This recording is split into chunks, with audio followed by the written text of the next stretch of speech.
अस्सलाम वालेकुम स्टूडेंट्स, मैं ज़फ़र अली शाह। आज वही डिस्कशन होगी हमारी पीरियड थर्ड एलिमेंट्स की। चैप्टर का नाम है S and P block elements of periodic table. Period third को हम डिस्कस करेंगे।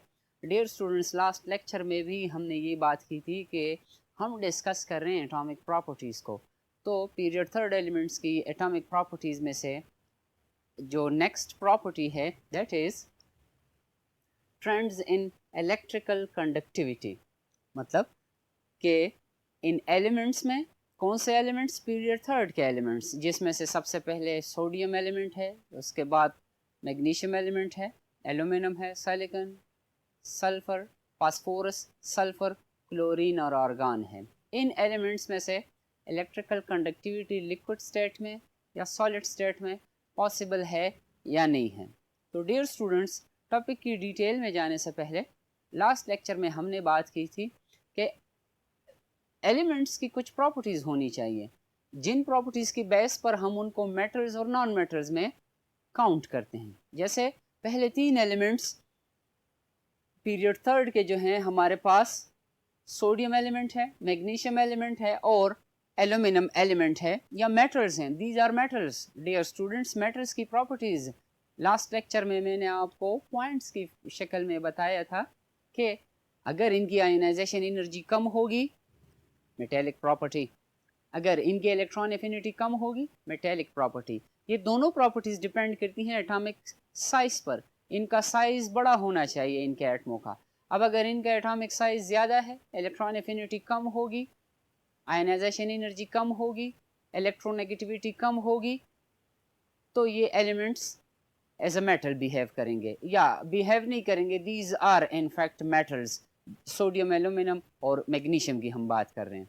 डियर स्टूडेंट्स, आपकी किताब में पीरियड थर्ड एलिमेंट्स को तीन कैटेगरीज में डिवाइड किया गया है। Number first portion is sodium, magnesium and aluminium are all good conductors. मतलब ये है कि we are discussing conductance of electricity through these materials, through these elements, जिसमें से पहले तीन मेटल्स हैं हमारे पास। डियर स्टूडेंट्स, नेक्स्ट जो है सिलिकॉन इज सेमीकंडक्टर। थर्ड जो है phosphorus, sulphur, chlorine and argon are non conductors. Dear students, electrical conductance के लिए फ्री इलेक्ट्रॉन्स का होना ज़रूरी है मेटल्स में।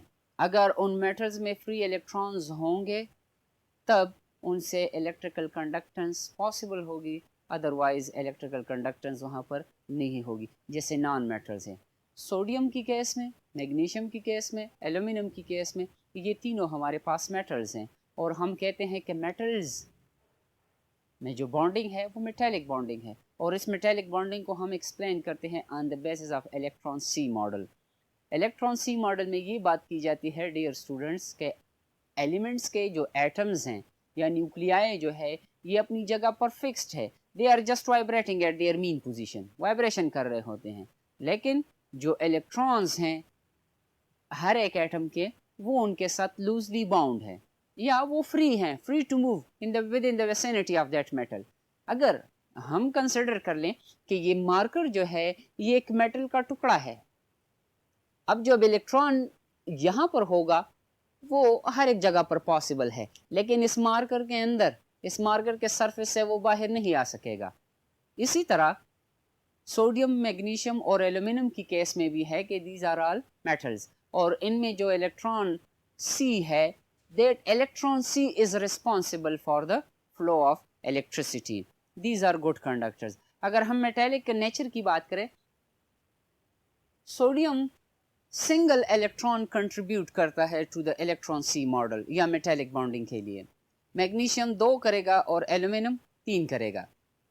इलेक्ट्रॉन सी मॉडल के मुताबिक सोडियम जो है ये सिंगल इलेक्ट्रॉन कंट्रीब्यूट करवाएगा मेटेलिक बॉन्डिंग में, मैग्नीशियम 2 और एल्यूमिनियम 3। तो ये तीनों एलिमेंट जो है they are having free electrons and they are acting as conductors, good conductors of electricity. In this case specially electricity की हम बात करेंगे, इनमें थर्मल कंडक्टिविटी भी होगी। सेकंड कैटेगरी हमारे पास है सिलिकॉन की। Silicon is semiconductor. Dear students, हमारे पास दो कैटेगरीज हैं, दो एक्सट्रीम्स हैं, कंडक्टर्स, नॉन कंडक्टर्स। अब उनके दरमियान जो आएगा दैट इज सेमीकंडक्टर। अब अगर सिलिकॉन की कंडक्टिविटी को हम मेटल्स के साथ कंपेयर करें तो मेटल्स के मुकाबले में सिलिकॉन जो है नॉन कंडक्टर नेचर शो करेगा, लेकिन हायर टेम्परेचर्स पर या by the addition of certain substances जिनको हम डोपिंग कहते हैं, जिससे पी और एन टाइप मटेरियल्स बनते हैं, इलेक्ट्रॉनिक्स फिजिक्स में डिटेल में इन चीज़ों पर बात की जाती है। Semiconductor silicon is acting as a semiconductor, तो फिर हमारे पास सिलिकॉन जो है इन नॉन मेटल्स के मुकाबले में जो कि नॉन कंडक्टर्स हैं, इनके मुकाबले में silicon will act as a conductor, while in case of or in comparison to sodium, magnesium and aluminum, silicon is acting as a non-metal.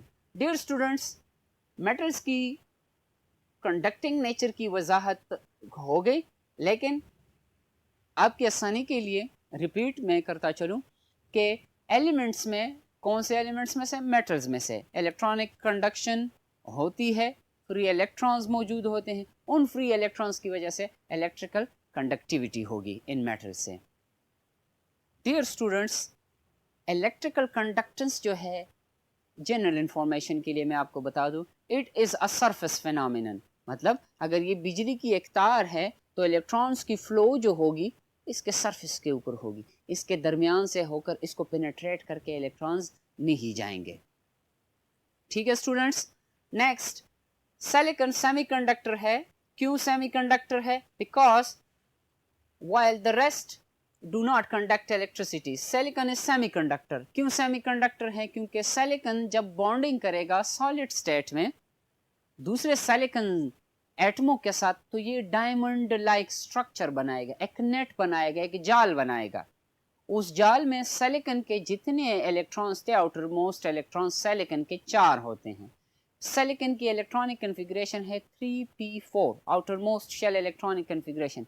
अब ये चारों इलेक्ट्रॉन्स को यूटिलाइज करेगा, इस्तेमाल करेगा दूसरे सिलिकॉन एटमों के साथ। हर एक सिलिकॉन आगे जाकर 4 सिलिकॉन एटमों के साथ, फिर वही 4 आगे जाकर और 4 के साथ, तो इसी तरह एक जाल सी बन जाती है, डायमंड लाइक स्ट्रक्चर बन जाता है जिसमें फ्री इलेक्ट्रॉन्स नहीं होते। तो जब फ्री इलेक्ट्रॉन्स नहीं होंगे तो इनमें से फिर कंडक्टेंस नहीं होगी। अब हमने तो कहा कि this is semiconductor, but at higher temperature इनके इलेक्ट्रॉन्स को हम कंडक्शन बैंड में प्रोमोट करवा सकते हैं। कंडक्शन बैंड क्या है, इसकी वजाहत क्या है, आप लोगों की लेवल पर ये बातें डिस्कस नहीं होती। जस्ट जनरल इंफॉर्मेशन के लिए आपको बता दिया कि एक at higher temperature in covalently bonded electrons को या इलेक्ट्रॉन्स ऑफ सिलिकॉन को हम कंडक्शन बैंड में लेकर जा सकते हैं, जिसकी वजह से it will act as a conductor in case of non conductors। बाकी जितने भी एलिमेंट्स हैं जैसे फास्फोरस है, सल्फर है, क्लोरीन है, ये तीनों एलिमेंट, आर्गन को बाद में डिस्कस करते हैं। फास्फोरस, सल्फर और क्लोरीन को these are simple covalent substances। Simple covalent substances या डिस्क्रीट यूनिट का वर्ड इस्तेमाल किया गया है किताब में। छोटे छोटे इंडिविजुअल यूनिट्स हैं, ये इकाई जिसको हम उर्दू में कह सकते हैं। तो फास्फोरस, सल्फर और क्लोरीन जो है ये सिंपल कोवेलेंट मॉलिक्यूल्स हैं, या तो गैसियस फॉर्म में होंगे या सॉलिड स्टेट में होंगे, लेकिन कोवेलेंट बॉन्डिंग में जब इलेक्ट्रॉन्स म्यूचुअली शेयर हो जाते हैं then there is no single electron और more than single electrons used for the conduction of current. तो इसलिए बाकी एल्यूमिनियम के बाद जितने भी या सिलिकॉन के बाद जितने भी एलिमेंट्स हैं पीरियोडिक टेबल के पीरियड 3 में, they are acting as a non conductor. Argon की हम बात करते हैं तो रूम टेम्परेचर और प्रेशर पर argon is acting as a gas, it is a gas. Physical state argon का है गैस। अब आर्गन अगर सिंपल मोनो एटॉमिक मॉलिक्यूल है, डियर स्टूडेंट्स, मोनो एटॉमिक का मतलब है वो molecules which are composed of single atoms। तो फिर कैसे मॉलिक्यूल हो गए? they are acting as molecule, they are stable like molecule। ये मॉलिक्यूल की तरह स्टेबल है। स्टेबल का मतलब ये है कि ये नॉर्मल हालात में रिएक्शन शो नहीं करते। तो जब ये नॉर्मल हालात में रिएक्शन शो नहीं करते, that is why they are acting as a molecule. अब अगर ये सिंपल मॉलिक्यूल्स हैं तो सिंपल मॉलिक्यूल्स में तो फ्री इलेक्ट्रॉन्स नहीं हैं। जब इनमें फ्री इलेक्ट्रॉन्स नहीं होंगे तो ये कैसे कंडक्शंस को शो करेंगे? कंडक्टेंस के लिए या तो लिक्विड स्टेट में या सॉलिड स्टेट में होना चाहिए। मेटल्स के लिए स्टूडेंट्स, मेटल्स के लिए गैस में कंडक्टेंस हो सकती है। गैसेस में आपने इलेक्ट्रॉन की डिस्कवरी डिस्चार्ज ट्यूब में पढ़ी थी, वहाँ पर गैसेस से इलेक्ट्रिकल कंडक्टेंस पॉसिबल है। वो आप ज़रा रिवाइज कर लें फर्स्ट ईयर के कोर्स को, इंशाल्लाह आपको समझ आ जाएगी। हमारा नेक्स्ट टॉपिक है डियर स्टूडेंट्स। डियर स्टूडेंट्स, हमारा दूसरा टॉपिक है एटॉमिक प्रॉपर्टीज में मेल्टिंग पॉइंट और बॉइलिंग पॉइंट में ट्रेंड के पीरियोडिक टेबल के थर्ड पीरियड में क्या ट्रेंड है। लेफ्ट टू राइट जाते हुए मेल्टिंग पॉइंट और बॉइलिंग पॉइंट पर क्या असर पड़ता है। डियर स्टूडेंट्स, टॉपिक को समझने से पहले या टॉपिक को आसानी से समझने के लिए आपने टॉपिक की टाइटल को देखना है कि उस टाइटल में किस कंसेप्ट की बात हो रही है। अगर आप टाइटल को ऑब्जर्व करें, यहाँ पर मेल्टिंग पॉइंट और बॉइलिंग पॉइंट की बात की गई है। अब अगर आपको मेल्टिंग पॉइंट और बॉइलिंग पॉइंट की डेफिनेशन का पता नहीं है, कंसेप्ट का पता नहीं है, तो फिर आप टॉपिक को नहीं समझ पाएंगे। तो आइए उससे पहले हम ज़रा मेल्टिंग पॉइंट और बॉइलिंग पॉइंट की वजाहत करते हैं। डियर स्टूडेंट्स, मेल्टिंग पॉइंट वो टेम्परेचर है जिस पर कोई सॉलिड सब्सटेंस सॉलिड स्टेट से लिक्विड में कन्वर्ट होना शुरू हो जाएगा, और अगर प्योर सब्सटेंस है तो उसी टेम्परेचर पर वो लिक्विड स्टेट में कन्वर्ट हो जाएगा। जैसे the freezing point of water is 0 degree Celsius. इसी तरह 0 डिग्री सेल्सियस जो है ये वाटर का मेल्टिंग पॉइंट भी है। डियर स्टूडेंट्स, अगर आपने ऑब्जर्व किया हो तो वाटर 0 डिग्री सेल्सियस पर सॉलिड स्टेट में भी मौजूद होता है और उससे नीचे ड्रॉप्स भी गिर रहे होते हैं। अब अगर हमने वाटर को मेल्ट करना है, हम इसको हीट देंगे तो वाटर का टेम्परेचर, बर्फ का टेम्परेचर जो होगा 0 से ऊपर नहीं जाएगा। उस वक्त तक नहीं जाएगा जब पूरा पानी, टोटल जितना भी मास है उस वक्त बर्फ का, वो सारा लिक्विड में कन्वर्ट नहीं हो जाता। अब अगर वो लिक्विड में कन्वर्ट हो जाता है, उसके बाद उसका टेम्परेचर रेज होगा। तो मेल्टिंग पॉइंट वो टेम्परेचर है जिस पर कोई मेटल, कोई सब्सटेंस या कोई मटेरियल सॉलिड स्टेट से लिक्विड स्टेट में कन्वर्ट होना शुरू हो जाएगा। और स्टूडेंट्स ये भी याद रखें कि सॉलिड स्टेट और लिक्विड स्टेट मेल्टिंग पॉइंट पर दोनों डायनेमिक इक्विलिब्रियम में होंगे। डायनेमिक इक्विलिब्रियम जहाँ पर रेट ऑफ फॉरवर्ड रिएक्शन और बैकवर्ड रिएक्शन बराबर हो, क्योंकि यहाँ पर तो हम फिजिकल चेंज की बात करेंगे, तो सॉलिड से लिक्विड स्टेट में जाना और लिक्विड से सॉलिड स्टेट में आना, दोनों का रेट, दोनों की स्पीड अगर सेम हो तो हम कहेंगे कि this is in dynamic equilibrium. जैसे melting point of water is 0 degree Celsius. ठीक है स्टूडेंट्स, बॉइलिंग पॉइंट की अगर हम वजाहत करें, जब हम किसी बर्फ से स्टार्ट ले लेते हैं, अगर बर्फ हमारे पास सॉलिड स्टेट में अवेलेबल है तो उसका टेम्परेचर कितना होगा, 0 डिग्री सेल्सियस होगा। इसको हम हीट देना शुरू कर देते हैं, तो जैसे जैसे ये हीट एब्जॉर्ब करता जाएगा ये सॉलिड से लिक्विड में कन्वर्ट होता जाएगा। लेकिन स्टूडेंट्स, कुछ देर पहले मैंने बात की कि इसका टेम्परेचर 0 से ऊपर नहीं जाएगा। जब इसका टेम्परेचर 0 से ऊपर नहीं जाएगा, कब ये 0 से ऊपर टेम्परेचर जाएगा इसका, जब ये सॉलिड से लिक्विड में कन्वर्ट हो जाए। जब ये सॉलिड से पूरा लिक्विड में कन्वर्ट हो जाते हैं स्टूडेंट्स, तो आहिस्ता आहिस्ता टेम्परेचर बढ़ना शुरू हो जाएगा। तो जब आहिस्ता आहिस्ता इसका टेम्परेचर बढ़ना शुरू हो जाएगा तो वो लिक्विड जो है ये वेपर्स में कन्वर्ट होना शुरू हो जाएगा। एग्जाम्पल के तौर पे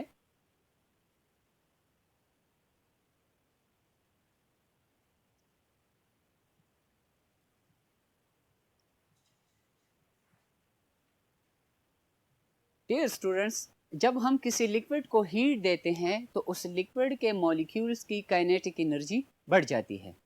अब काइनेटिक एनर्जी बढ़ने की वजह से आहिस्ता आहिस्ता ये वाटर के सरफेस के ऊपर आएंगे ये मॉलिक्यूल्स। तो ये जब मॉलिक्यूल्स वाटर के सरफेस के ऊपर आ जाते हैं तो ये वहाँ से उस लिक्विड सरफेस को छोड़कर गैस फेज में चले जाते हैं। अब स्टार्ट में जब एवोपोरेशन प्रोसेस हो जाती है, वेपर्स, लिक्विड का वेपर्स में कन्वर्ट होना एवोपोरेशन कहलाता है। अब वेपर्स की तादाद स्टार्ट में, या वेपर बनने की स्पीड जो है ये स्टार्ट में ज़्यादा होती है। अब वही वेपर्स जो है ये दोबारा नीचे आएंगे, ये वेपर्स ठंडे होकर कंडेंस होकर नीचे आएंगे। तो जब इवोपोरेशन की स्पीड ज़्यादा होगी, कंडेंसेशन की स्पीड कम होगी, लेकिन एक लिमिट आ जाएगा। और इस दौरान ये याद रखें कि इसकी एनर्जी जो है, कौन सी एनर्जी, थर्मल एनर्जी, जो हीट हम दे रहे हैं वो आहिस्ता आहिस्ता बढ़ती जाएगी। एक लिमिट इस तरह आ जाएगा कि एवोपोरेशन की स्पीड और कंडेंसेशन की स्पीड बराबर हो जाएगी। उस स्पीड को या उस स्टेट को, उस हालत को हम डायनेमिक इक्विलिब्रियम कहते हैं। स्टूडेंट्स, ये वजाहत जो मैंने दी आपको, ये बॉइलिंग पॉइंट के लिए थी। अब बॉइलिंग पॉइंट को हम किस तरह डिफाइन करेंगे कि ये वो टेम्परेचर है जिस पर वेपर प्रेशर, जो वेपर्स हैं डायनेमिक इक्विलिब्रियम पर, वो लिक्विड सरफेस पर प्रेशर अप्लाई करेंगे। Suppose this system is in dynamic equilibrium. अब इस दौरान ये वाटर के वेपर्स इस लिक्विड सरफेस पर प्रेशर अप्लाई करेंगे। इस प्रेशर को हम वेपर प्रेशर कहते हैं। अब इस डिस्कशन से हम बॉइलिंग पॉइंट की वजाहत करते हैं कि बॉइलिंग पॉइंट वो टेम्परेचर है जिस पर वेपर प्रेशर एटमॉस्फेरिक प्रेशर या जो हमने प्रेशर अप्लाई किया है एक्सटर्नल प्रेशर के बराबर हो जाए, उसको हम बॉइलिंग पॉइंट कहते हैं। आइए स्टूडेंट्स, ये थोड़ी बहुत डिस्कशन जो की गई, this discussion is for melting point and boiling point. Period third elements के मेल्टिंग और बॉइलिंग पॉइंट का एक ग्राफ आपके सामने मौजूद है डियर स्टूडेंट्स, जिनको हम बार ग्राफ भी कह सकते हैं। ऑब्जर्व करें स्टूडेंट्स इस ग्राफ को, किताब में भी ये ग्राफ दी गई है, वहाँ पर मुख्तलिफ कलर्स इस्तेमाल किए गए हैं, लेकिन क्योंकि किताब में ग्राफ जो है ब्लैक प्रिंटेड हुआ है, तो ग्राफ को समझने की कोशिश करते हैं।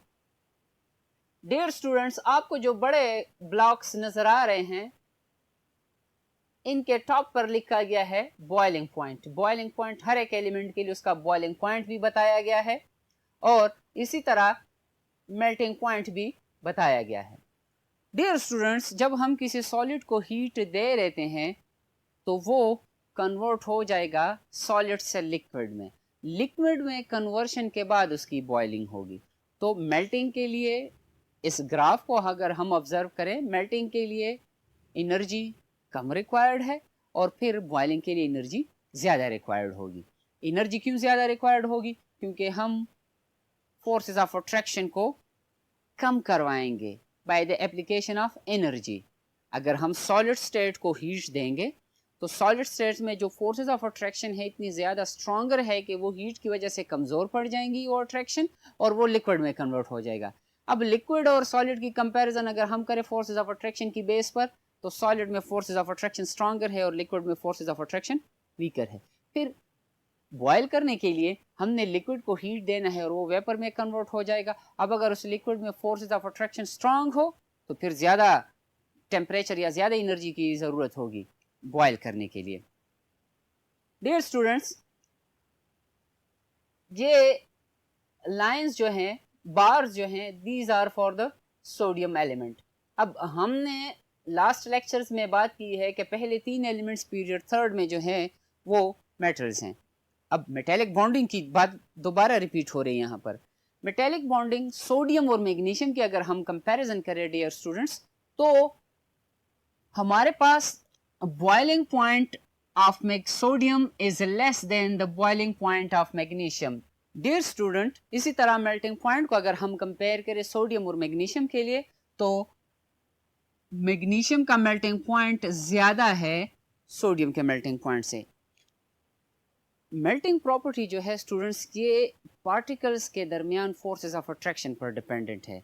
सोडियम भी मेटल है, मैग्नीशियम भी मेटल है, तो फिर क्यों इनके फोर्सेस ऑफ अट्रैक्शन में डिफरेंस है?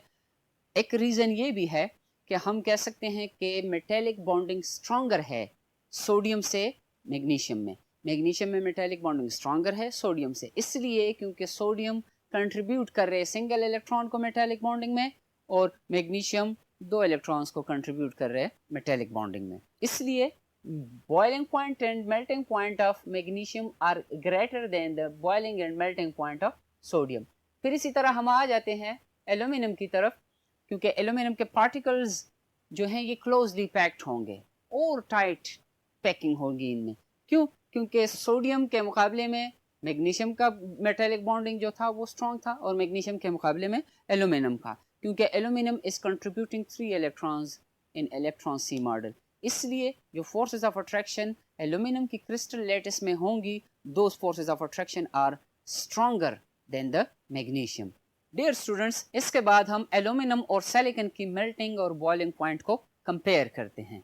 अब एल्यूमिनियम जो है ये मेटेलिक इन नेचर है, this is non metallic in nature, लेकिन अगर हम मेल्टिंग पॉइंट्स की कंपैरिजन करें सिलिकॉन में और एल्यूमिनियम में, तो सिलिकॉन का मेल्टिंग पॉइंट जो है ये एल्यूमिनियम से ज़्यादा है। इट मीन्स कि एनर्जी ज़्यादा रिक्वायर्ड होगी सिलिकॉन को मेल्ट करने के लिए एज़ कम्पेयर टू एल्यूमिनियम। ये इसलिए डियर स्टूडेंट्स, लास्ट डिस्कशन में, लास्ट क्लास में हमने ये बात की थी कि सिलिकॉन जो है ये 4 इलेक्ट्रॉन को यूटिलाइज करेगा, इस्तेमाल करेगा कोवेलेंट बॉन्डिंग में दूसरे सिलिकॉन एटमों के साथ।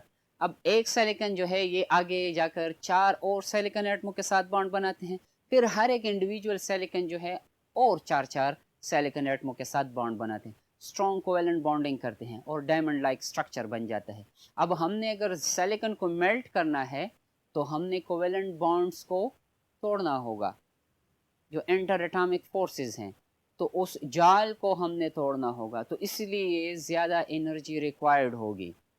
इसी तरह मेल्टिंग पॉइंट हाई होने की वजह से इसका बॉइलिंग पॉइंट भी हाई है, क्योंकि फोर्सेस ऑफ अट्रैक्शन को हमने डोमिनेट करना है डियर स्टूडेंट्स। तो फोर्सेस ऑफ अट्रैक्शन कैसे डोमिनेट होगी? By the use of more energy, thermal energy. Phosphorus की तरफ हम आ जाते हैं, तो डियर स्टूडेंट्स सिलिकॉन के बाद जितने भी हमारे पास मेंबर्स हैं पीरियड थर्ड एलिमेंट्स के, सारे कोवेलेंट मॉलिक्यूल्स हैं। फास्फोरस हमारे पास जो अवेलेबल है या जो नॉर्मल पाया जाता है, that is in P4 form. Phosphorus के एक मॉलिक्यूल में फास्फोरस के 4 एटम्स होंगे। अगर हम इसके साथ कंपैरिजन करें सल्फर की, तो सल्फर के एक मॉलिक्यूल में 8 सल्फर के एटम्स होंगे। दोनों की कंपैरिजन हम करते हैं। डियर स्टूडेंट्स, होना तो ये चाहिए था ग्राफ को ऑब्जर्व करते हुए कि लेफ्ट टू राइट जब हम जाते हैं तो मेल्टिंग और बॉइलिंग पॉइंट में इंक्रीज आ जाता है, लेकिन फिर एक सडन डिक्रीज आ जाता है। ये डिक्रीज क्यों आएगा? क्योंकि सिलिकॉन में कोवेलेंट बॉन्डिंग है, forces of attraction are much more stronger than the phosphorus. अब अगर हम फास्फोरस को मेल्ट करेंगे डियर स्टूडेंट्स, तो हमने कोवेलेंट बॉन्डिंग को तोड़ना नहीं है। इस केस में हम एक, suppose this is one phosphorus P4 molecule, this is another phosphorus P4 molecule, तो दोनों में जो फोर्सेस ऑफ अट्रैक्शन होंगी weak van der Waals forces of attraction होंगी। हमने जब सल्फर को सॉलिड से लिक्विड स्टेट में कन्वर्ट करना है, हमने सिर्फ van der Waals forces of attraction को ख़त्म करना है। तो इसलिए एक सडन डिक्रीज, एक सडन फॉल आ जाता है ग्राफ में, मेल्टिंग और बॉइलिंग पॉइंट्स में। फास्फोरस के साथ अगर हम सल्फर को कंपेयर करें, दोबारा सल्फर की वैल्यू जो है ये बढ़ जाती है फास्फोरस की वैल्यू से। जब सल्फर की वैल्यू फास्फोरस की वैल्यू से बढ़ जाती है, ये क्यों? क्योंकि सल्फर के एक मॉलिक्यूल में 8 एटम्स हैं सल्फर के, फास्फोरस के एक मॉलिक्यूल में 4 एटम्स हैं।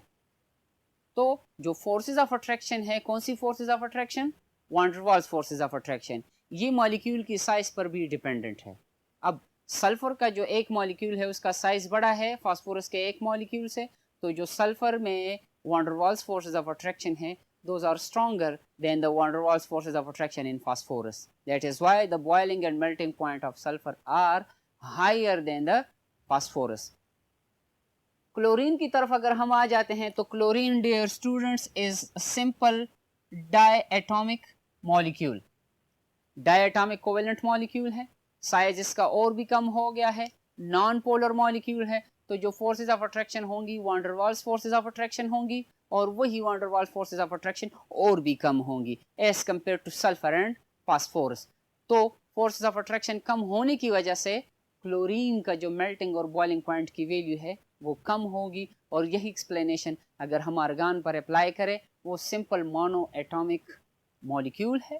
क्लोरीन में 2 एटम्स थे, आर्गान में सिंगल एटम होगा, तब फोर्सेस ऑफ अट्रैक्शन आर्गान में और भी कम होंगी, इसलिए आर्गान जो है एग्जिस्ट करता है गैसियस फिजिकल स्टेट में। डियर स्टूडेंट्स, क्लोरीन और आर्गान दोनों गैसेस हैं at room temperature and pressure. लेकिन हम कैसे फिर गैसेस की मेल्टिंग की अगर हम बात करेंगे, तो मेल्टिंग पॉइंट तो या मेल्टिंग पॉइंट डिटर्मिनेशन तो सॉलिड स्टेट में पॉसिबल है, गैस में कैसे पॉसिबल है? तो डियर स्टूडेंट्स, इन दो गैसेस को या गैसेस को नॉर्मली जिनको हम स्टडी कर रहे हैं उनको हमने पहले गैस से लिक्विड में और लिक्विड से फिर सॉलिड स्टेट में लेकर आना है। तो ये जब सॉलिड स्टेट में आ जाएंगे टेम्परेचर इंतहाई कम होगा। इसलिए आपकी किताब में इस ग्राफ से रिलेटेड ये बात की गई है कि जो टेम्परेचर की वैल्यूज़ हैं उनको केल्विन स्केल में शो किया गया है rather than the degree Celsius. Celsius scale को अगर हम शो करेंगे तो फिर बॉइलिंग पॉइंट और मेल्टिंग पॉइंट्स की वैल्यूज़ नेगेटिव में आएंगी, लेकिन अगर केल्विन स्केल में हम इनको शो करेंगे तो फिर हमारे पास वो वैल्यू पॉजिटिव में आएगी। जैसे on Celsius scale 0 degree is equal to 273 Kelvin। तो इसीलिए डियर स्टूडेंट्स किताब में इस ग्राफ से रिलेटेड ये बात की गई है कि केल्विन स्केल में वैल्यूज दी गई हैं rather than the degree Celsius, ताकि ये नेगेटिव वैल्यूज को इग्नोर किया जा सके। Dear students, this is all about the atomic properties of period third elements. इंशाल्लाह नेक्स्ट लेक्चर में जब हम आएंगे तो केमिकल प्रॉपर्टीज को डिस्कस करेंगे। तब तक के लिए अल्लाह हाफ़िज़।